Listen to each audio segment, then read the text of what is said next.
Let's make a refreshing drink from North Africa and Middle East. It's called Laban. Okay, so let's begin. So let's take curd in the blender jar. And to this, another cooling ingredient that we need to add, and that is fresh mint. So let's put all of it and little bit of salt.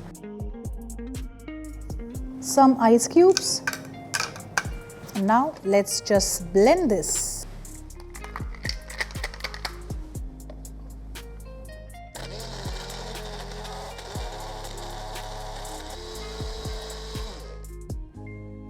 This is very similar to the chas or the lassi that we make.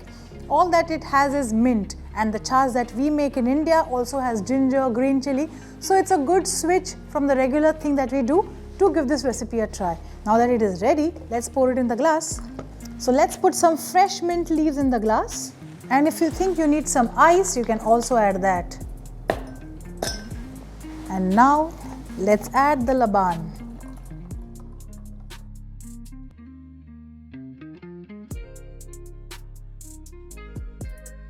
Do try this recipe of Laban because it is not only refreshing but also healthy. Do give this recipe a try.